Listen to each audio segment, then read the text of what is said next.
I'll just. Okay. All right, cool. Thanks for having me. So the slogan on our packaging is making premium affordable and accessible. And I mean, we hear this a lot from a lot of companies trying to reduce inequity in one way or another. So how do we go about doing this tangibly? Um, and what product do we make?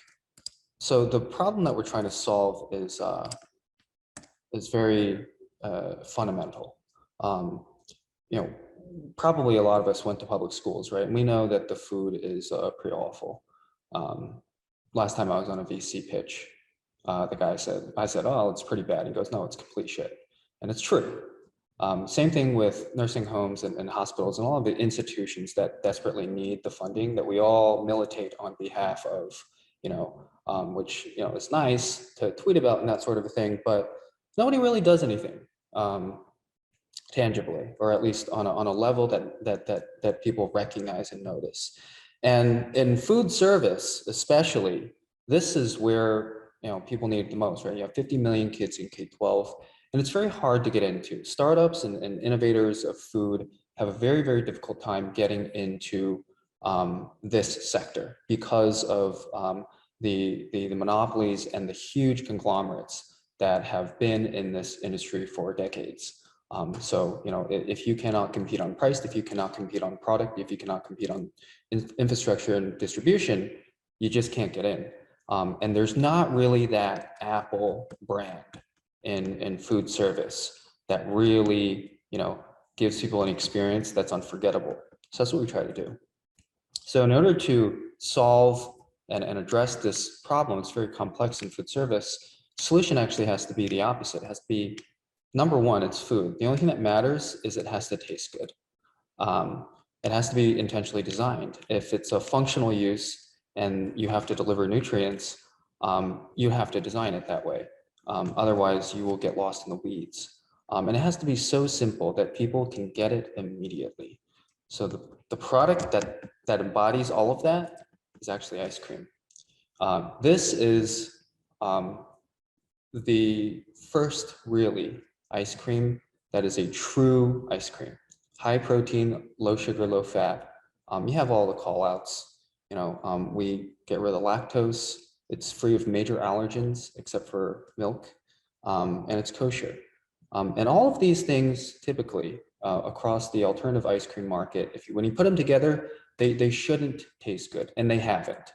But this one, I mean, I'm obligated to say it tastes good, as every CEO is, but if it didn't, I don't think a sixth grader would ever buy it again. And we're in hundreds of schools across multiple states. I started this out of college. This is my YOLO. I was supposed to be an investment banker, but I decided I was going to make this instead. So we stand alone in food, in food service, as well as retail. We're not in retail yet, but we will be next year. So in order to understand this market, it's not just the ice cream market. So total, there's about $30 billion of ice cream that are bought and sold every year. But more than half of that is actually the food service market. And that is the whole back end of the food supply chain that is not publicly facing. So a lot of people don't see it, right? This is wholesale distribution, massive institutions that are buying in bulk. And of that food service market, there's a sector called non-commercial. Non-commercial means selling food is not your primary form of business. So for a school, primary form of is education. They're doing a great job at it. But you have to serve the people in it every year, or every day. Same thing with healthcare, right? And so if we were to try to change things like improve healthcare, improve education, you have to start at the bottom of Maslow's hierarchy. You have to address the nutritional needs first before you can move on to the more conceptual and artistic levels of the Maslow's hierarchy, which is the education part, right? Kids are not getting enough to eat. There's around 13 million people who depend on the school lunch to be fed every day. The opportunity is massive, and we are really one of the few people who recognize it and are in this space. The demand and the need is humongous. There's 5 billion meals served in schools every year, funded by the government, 1.5 billion in nursing homes, hospitals, 500 million, and just on the athletic side for universities, there's almost 100 million, pre-workout, post-workout meals served to the athletes. So, for us, we really only need to target a certain, a very small percentage of the meals in each of these sectors to make a huge difference. And there's not a lot of competitors in this space, at least in where we are. You have your typical Hershey's, Dixie cups, right?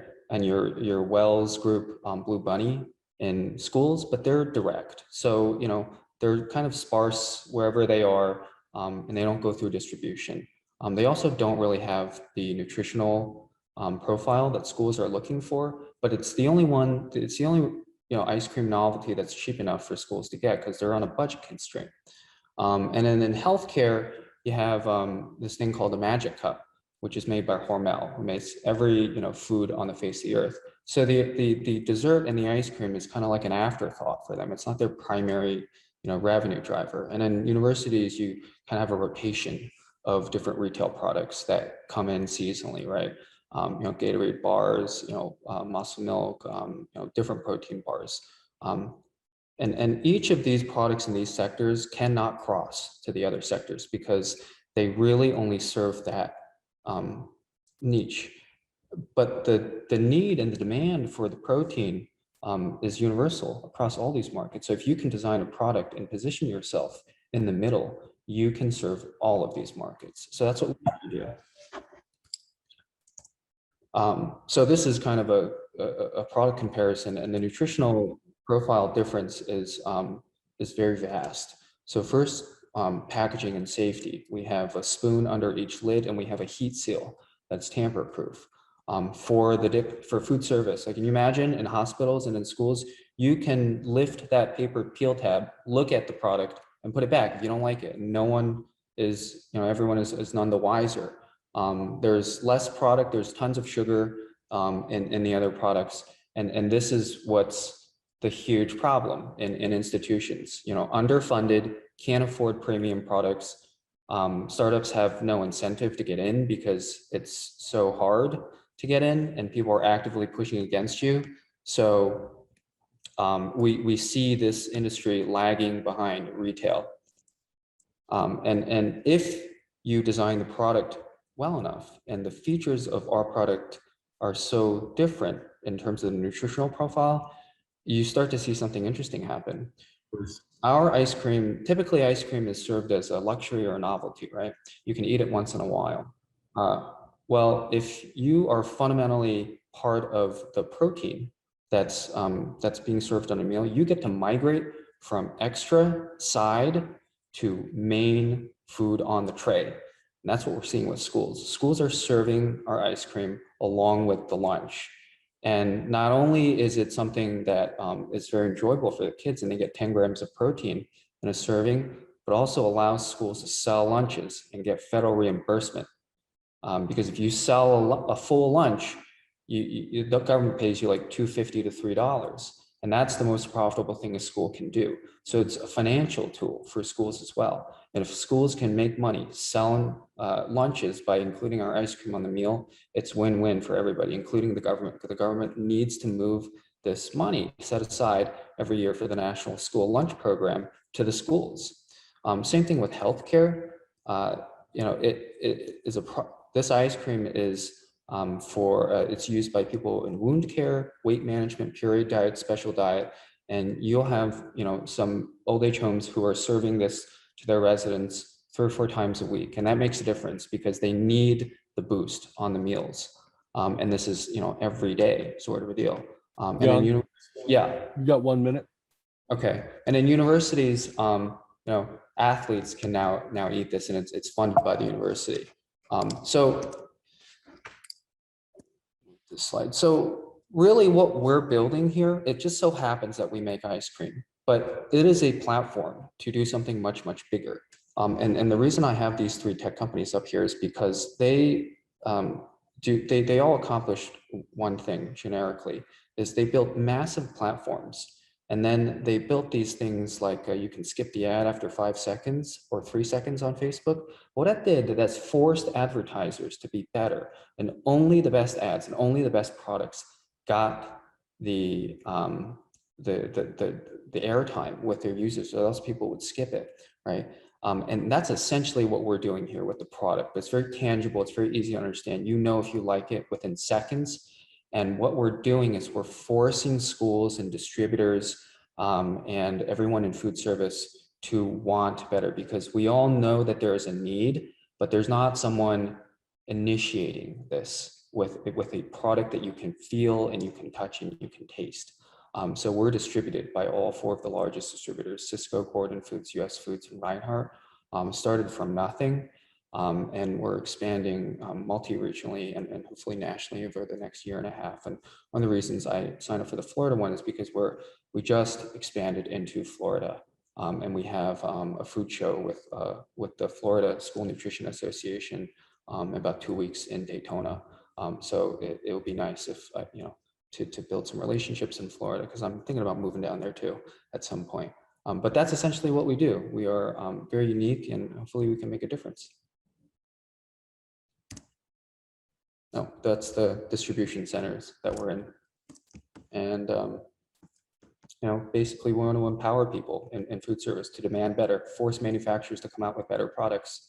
And you just kind of start to build from there. And then we can really try to address the education part of it. But it starts at the bottom with food. Awesome. Thank you, Yang. Thank you for sharing. This is really interesting. And I've got a lot of questions, but let's get to some of the questions already on the board here. So Eric's wants to know, can this be a protein replacement, or is it sold as a dessert that delivers protein and nutrients? So like, what is, I guess, the primary, what's the driver here, protein or the dessert with protein? It's both. That's the cool thing. So for example, in a nursing home, you can technically save a couple of cents per meal if you were to say, serve 2 ounces less meat, take away the fruit cup or the dessert on the tray and replace it with this ice cream, because you will make up for that protein and solve the dessert portion of that meal. Okay, fair enough. Rob wants to know, what pain are you addressing? Can you maybe expand upon that a little bit? Yeah, so in especially K-12, most of the snacks that you see are completely driven by budget constraints. So only the billion-dollar conglomerates that can manufacture a Rice Krispie for like 15 cents, only their products make it in, because schools are on such a tight budget, and they don't have the option of finding more premium and nutritious snacks for the kids. A, because of money, and B, because none of the food giant conglomerates like Kellogg's or General Mills really makes a specifically functional protein or high nutrition snack for cheap offered to schools. And this is something that goes back for the last 15, 20 years or so, that you just don't have that experience. No one has a good experience of food in K-12, right? That's reason enough. Okay, so let's stay on this topic then a little bit. Do you have some sort of IP here, or how do you defend against a Hershey coming in and just making a higher protein for less money than you? Is this like a branding play? You're going to try and get in and build those relationships quickly, first to market with this idea, or do you have something special you could defend if a Hershey does want to come in? Yeah, so there's a couple of things. One, on the IP, one is first to market. That's very, very crucial. We are first to market in food service. Second, there is a way to patent this ice cream, because if you can make a food like a cookie or something with a non-obvious combination of ingredients, you can patent the matter composition of it. But we keep it a trade secret right now, because once you patent it, you have to essentially reverse engineer and publicly disclose everything that you're using. And for food, trust me, if no one has done this until we came along, no one's going to take the time to reverse engineer and make it. That's the thing. A lot of startups are scared, oh, someone's going to steal my idea. No one's going to steal your idea. Anyone who's established company, the risk department would never okay, them going, hey, let's start a new product with a completely new market, and they would wait for you to grow big enough so you can partner or acquire. So I think Rob doesn't agree, but he's on mute. Or Rod. So I completely disagree with you there. What happens is companies don't pay attention until an innovator comes up, and then you'll have this big company throw $1 million or 10 million bucks at it when somebody's starting to make money, and then they'll come up and they'll just squash you. Right. So if you don't patent it, if you at least don't go out and get a provisional patent to where you can go out and do it, then you are running the risk of really getting squashed in a heartbeat, because Hershey has, a company like Hershey has all the mechanisms in place to go out and flood their entire supply chain with whatever they want, whenever they want. And so this is true, but the Hershey supply chain is not our supply chain. You see, the problem is Hershey's and any of the 2 or 3 other ice cream manufacturers, they are not carried by distribution. They actively pulled away from distribution. So they do direct. So Hershey's has to directly deliver it to a school, versus we are a distributor carried product. So all the food trucks that run to a school every week, the Gordon, the Cisco's, the US Foods, we're the only ice cream novelty carried by all of the major distributors. But what you're assuming is that you are the only guy in play. What you're not realizing is that they have enough money that they could be in play within 90 days. And so if you're not protecting yourself against what could happen very quickly, then it's like the ostrich with the head in the hole. You've got to protect yourself against what could happen. Well, definitely something to look at. We're actually kind of running out of time on questions, though. So I have to send it to Eric for our final question, but there's a few more things in the chat, Yang, so please make sure you download that as well. Okay, sure. All right. Thank you, Yang. It's a great presentation. I'm looking forward to seeing more of this, and hopefully it'll be in retail here in Florida soon that we can try it. So the final question is, what can we as a community do for you? Well, I don't have an ask. We're very focused with the current method of expansion and that's, to go back to Rod, one of the things that really matters in this industry is trust. And we are kind of the first ones to come along in a while that can really build trust with the customers and the actual users. And that makes all the difference, because even though Hershey's is cheaper than our product right now, schools are actively replacing Hershey's or canceling that for ours to pay more. Sorry, that was the opening bell for the market. And it's because we care, and the messaging and the branding for us is very, very different. And that why and our focus on why we do this really comes through. Okay, great. All right. Well, thank you very much, and good luck. Let us know when you're in Daytona. Absolutely. Hopefully you can speak to the group. I'll down bring there some as well. product, and I'll email you, Josh, when I come down there, and I'll drop some off, because it's gonna be in about 2 weeks. That'd be awesome. Thank you. Yeah.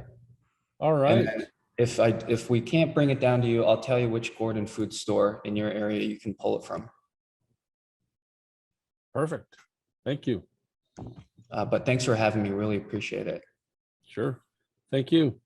And next up, we're going to hear from Connor Chase and Zenbase, which is if I remember correctly, a meditation app that rewards you in cryptocurrency. Is that right, Connor? Yep, that's right. All right. If you turn your camera on, we should be able to see your slide deck then. All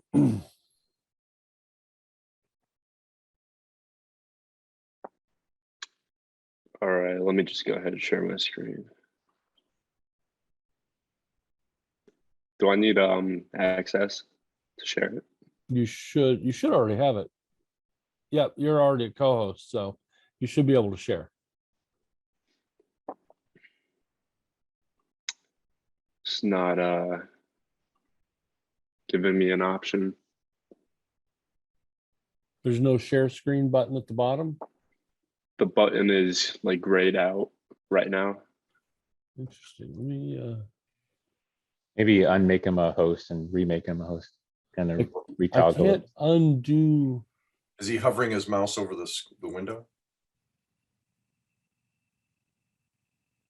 Yeah, are you sure the window is active? Usually when you click that share screen button, it'll ask you if you want to share this screen and then press Right. the button.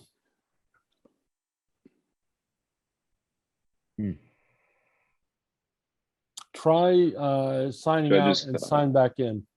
Yeah.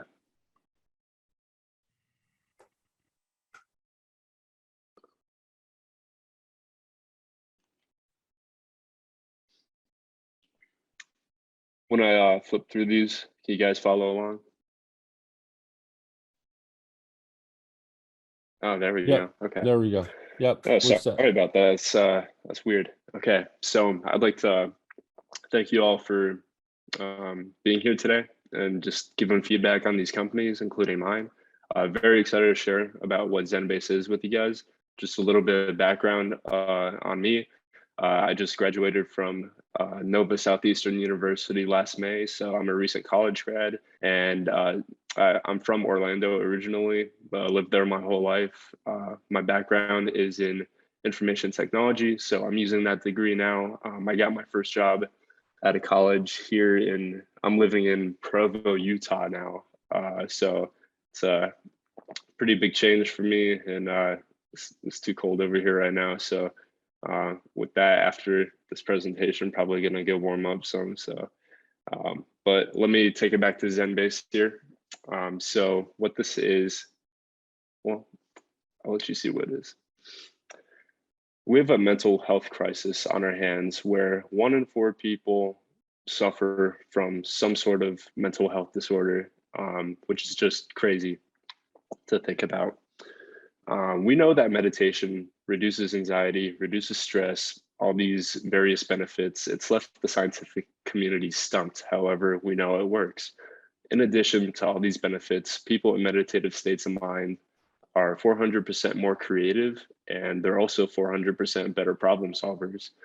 Now, the big meditation, the big players in the game, they don't want us to reach this brainwave state. They're making it increasingly hard through high subscription costs, topping $400 a year. Deceptive advertising, or in other words, they make promises that they can't keep. And lastly, they collect your data, and it's just a huge violation of user privacy. So Zenbase is the solution to all of these problem points. Now, how it works is you spend 5 minutes listening and engaging with the content on the platform. Right now, we're just focusing on meditation sounds that you listen to, but we'll be expanding to wellness activities such as yoga and Tai Chi. So you spend 5 minutes engaging with the content at least. You earn Zen token as you meditate. And lastly, you can use these Zen tokens for redeeming a premium subscription, trading it in for a gift card, or even trading it for other cryptocurrencies once it's live on the open exchange market. Now, we have some competitive advantages over over the other players. So for one, our very low price point of just under $4, it's really a lot better than paying like $400 a year in the instance with Calm. And we do offer a free premium subscription, which you can either pay for regularly, or you can pay and apply your earned Zen token for that premium subscription. So we perfect delivery, never collect any data. And lastly, there's just a lot of staleness that comes with the mainstream meditation apps. Like they have a very limited catalog of like guided meditations, like courses, and we just make it easy to with a marketplace that has like thousands of unique sounds on it, so people can just hop in whenever. So this is the team that's going to get it done. Myself and my co-founder Jesse. He's a yoga instructor, a crypto analyst, and a licensed investor. And I'm a product designer. I make websites, apps, at least the front-facing part of those. And I'm also in the crypto space. And we're just growing every day. So the crypto rewards model, it's thriving. The decentralized video streaming service library, they're a direct competitor to YouTube, and they just hit this milestone of 8.7 million monthly active users. And the attention listening market is always going to continue to grow as well, with on average 32 hours of content listened to per week. So it's a pretty big part in our lives. Now, this is a good idea, but how do we make money? We actually have two separate revenue engines. So in the app itself, we have ads that play unless you are on that premium subscription, which you can buy with Zen token in the store or regularly. And we'll be expanding our marketplace and having other in-app purchases that users can make. So what is Zen token used for? How is it distributed? So when a sound producer publishes a piece of content to the platform, they retain 30% of the Zen token that is generated when a user engages with that piece of content. And then the listener will retain 70% of that Zen token generated. So it's an even split and encourages both sides to come back and keep participating in the ecosystem. And with that, sound producers can buy more upload time to upload even more sounds to the platform, and other things such as boosting services, mastering services to create a really good sound that they're looking for. For listeners, as I mentioned, there's that premium subscription they can trade Zen token in for. We'll also incorporate a tipping system, just like Twitter is rolling out with their Bitcoin tipping system. So there's just a lot of different use cases. So our plans for this upcoming year, we're going to launch our iOS app pretty soon. We're anticipating actually before Q1, so we're maybe like December of this year if we get lucky, we'll be on the App Store. In Q2, we're going to expand that catalog to include wellness activities such as yoga. And then we also want to launch on Android and web. In Q3, we want to register as a registered security with the SEC. We don't want to be another shitcoin that's on the market that has no public trust. We want to do this for real and just have good credibility. So we'll want to sell our token publicly on various exchanges at that point, with the end goal hoping to get on Coinbase. And lastly, in Q4, we're just going to launch version 2 of the app. So that's what I have for you guys today, and looking forward to hearing your feedback. And this is where you can find out more about us. Thank you, sir. This is great. And I really do, I just want to say up front, I like the flow of your presentation. I like the graphics, very simple, very nice. And I also like that you somehow, you made it your background too. So you're just kind of hanging out there, not in a window. That it's actually, it's the first time I've seen someone do that. Thanks, man. I don't know how I did that, but well, you better figure it out, because I'm trying to reverse engineer it right now so I can do that as well. So, all right, let's get to our first question from Eric. How do you measure how long a person meditates? And is there a cap on the earnings, right? How much can a person do this and earn? That's a great question, because there's always potential to scam the system, or like, mine forever and not even be there, sort of as if you're a robot. So we do have a cap on how long or how many Zen tokens people can earn, and we measure that by hours. So there's a 3-hour cap every day. So if you surpass 3 hours, if you really just sit down and focus, meditate for longer than 3 hours, you won't earn any more Zen token for the day. However, you can still listen to the sounds on your own accord. And how do we measure how long a person meditates? That's just tracked on the app's backend, and looking at the time that they spend meditating. That's how we pay them in Zen token from that total time during a session. So it's basically how long the sound is playing, correct? You're not actually like watching them to see if they're sitting or anything like that. Right. Yeah. As soon as they hit the stop button on the sound, that's gonna stop the timer. Okay. So are the also from Eric, are the sound producers vetted or monitored to ensure high quality productions? Yeah, that's a really good point. Honestly, that's probably a good piece of feedback that we should think about more. So how we were just gonna approach it is if there will be like a report button, obviously, if someone posts something that's inappropriate for the platform, we should probably come up with a more reactive or proactive solution instead of being reactive in that sense. So thank you for asking that. I think I might know where that's coming from with Eric, because we had a Zoom bomber a few months ago that was playing heavy metal. And I guess you could meditate to heavy metal, but that definitely would be an interesting thing. So Jazriel has a question. Is there a guide of some sort or information piece in your app for beginners who have never meditated that can help them make this as beneficial as possible to them? Yeah, for sure. As soon as you create an account with the app, we take you through an onboarding process, and we still give you the freedom to choose whatever you want. But if you are that beginner looking for a beginner course or like something in that area, then we definitely provide that. It'll be like front and center when you use the app. Okay, perfect. Rod asks, did the tech atmosphere take you to Provo? What brought you out there? Yeah, yeah. There's a lot of startup scenes going on here, but what brought me out here was just that first job that I got out of college. Yeah, so I'm working as a product designer over here. It's pretty nice over here, but I'll always revert back to Florida. Cool. Rupert says, just so maybe check on this later, he just tried to register with his email and received an error message. So take a look at that. Maybe there's just something that kind of goofed.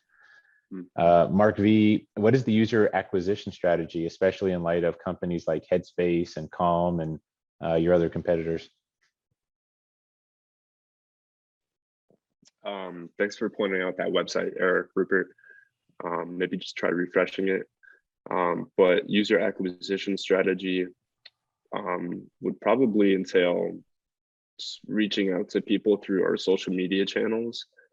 So we have kind of two target markets that are overlapping to create our ideal target market, and that is the cryptocurrency and meditation space. Now, both of these are emerging industries and have collected a lot of followers on social media. And our goal, or really our mission, is to post the type of content that's going to resonate with these users and just allow us to be that pushing factor that gets people to set up a consistent or mindfulness practice. So that's really how we're going to go about it. We're going to provide value, provide value to the app as well, and keep users engaged and wanting to try out mindfulness just because it's so popular right now. I hope that I hope you're using that as a, yeah, I think so. And I hope you're using that as a tagline, you know, relaxation that resonates with you or something like that. That's great. I don't know if you meant to use the word resonate, but put that into your branding right there. That's good. So I have a few questions. Let's do a pre-mortem. Let's say this doesn't work out, right? If 2-3 years from now, everything craters, you're done, you're out of business here. What happened? What's the biggest risk here as you see it, or your weakness in what you're doing and what you're offering? What's the worst thing that can happen? The worst thing that can happen is we're so close to pumping the app out, and we have an amazing software development team. So we could publish this app, but the problem is if no one knows about it, then what good is it? So we're really trying to up our marketing game, because I personally, you know, I'm not a marketing guru or anything like that. So that's where we're weakest right now. Good. That's what I wanted to bring out. I wanted to bring out, you know, what is the mitigation? What are you doing about that? because that goes to Mark's question too, right? How are you finding users? How are you finding new clients? And that's critical. So definitely something to look at. Get help there, because I think you're right. I think awareness is huge. Yeah. So what we're doing to counter that feeling is basically we just got very organized, set up a little marketing team, and we're just trying to execute a long-term strategy. Social media is a long-term game, so we'll see what happens and if our work paid off. And we are gamifying some aspects of our social media campaign. We have like giveaways or like, post yourself meditating, stuff like that. Okay. Eric says, I recommend sponsoring any meditation and yoga podcasts as well. Try to get interviewed on mental wellness podcasts. I think that's a great idea too, getting interviewed on related podcasts.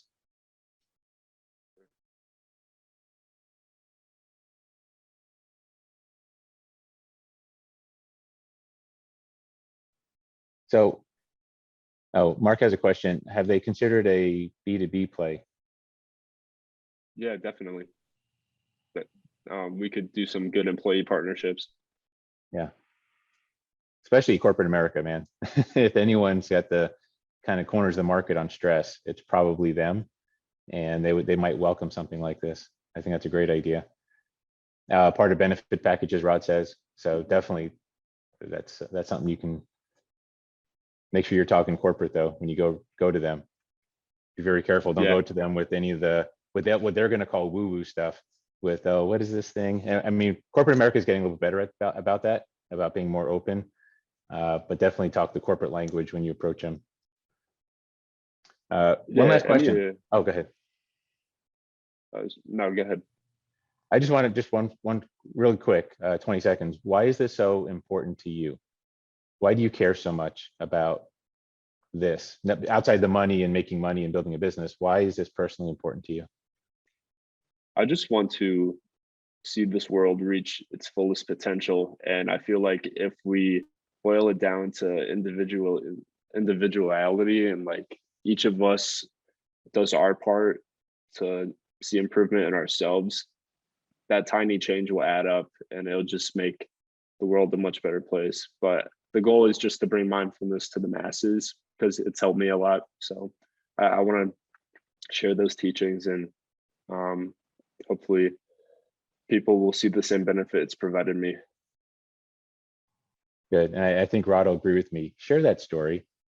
Share that story with, excuse me, everybody you talk to, in business, out of business. Share that story, please. And I know that story goes deeper and you can go and elaborate on it. But that why is going to be so powerful for you, because this is great. I love what you're doing. So I need to turn it over. We're at the time here. Turn it over to Eric for our final question. All right. Thank you, Connor. And I just got the same error message that Rupert did. So, so it's at least a repeatable error. So final question is, what can we as a community here in Orlando do for you? Just keep at it, keep spreading the love. Thank you for the great questions, the feedback, and yeah, just happy to be pitching and receiving your feedback helps a lot. So just keep it up. Thanks. Excellent. Thank you.